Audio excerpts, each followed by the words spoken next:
Joining us now is Laura Carlsen. She's the director of the Americas Program, a think tank devoted to Latin America. Laura, always good to see you. The targeting of political candidates in Mexico, sadly, you and I know nothing new. But why? And what's unique about it in Mexico? I mean, this doesn't happen on this scale in most other countries.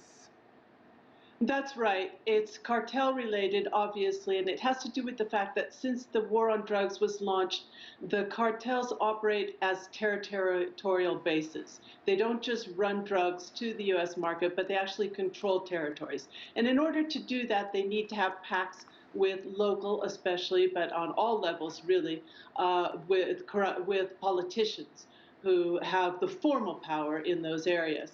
And so when it comes down to election time, there's a dispute. The ongoing disputes between the cartels come to a head in terms of who will control the politicians to control this area. So what we're really seeing is that although the elections are very important, although the democratic growth in Mexico has been very important, there's still this subtext of cartel control of territories in many places that causes the violence at election time. It's not the most violent elections we've seen in history, although much of the press likes to say that.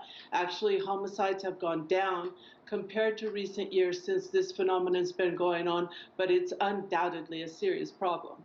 You talked about the Mexican war on drugs. I think back in 2006, you had, before the current president AMLO, you had Peña Nieto and Felipe Calderón from the mainstream PRI and PAN parties. How did their confrontations of the drug cartels, their successes and failures, how do they compare with López Obrador, arguably the more populist Morena approach? His party's candidate for mayor of Mexico City is wanted by the U.S. Drug Enforcement Agency. For one of the cities in Michoacan, yeah.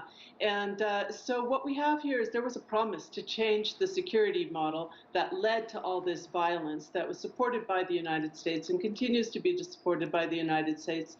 And regrettably, there haven't been the kinds of structural changes we need to see, and there hasn't been the reduction in the violence that we need to see. So although López Obrador came to power as a punishment vote because of the violence, you know, there's still a long ways to go. There's still a lot of promises and not a lot of progress in that area. However, this is a problem that cuts across all the parties. It's a very difficult problem to solve because of how the cartels have broken down since the war on drugs and gone to this kind of a territorial-based strategies so that they're no longer just involved in drugs, but they're involved in extortion, they're involved in kidnappings, they're involved in a whole range of other activities that plague particularly certain parts of the country. And he is the candidate in Cuauhtémoc, not in Mexico City. I apologize for that.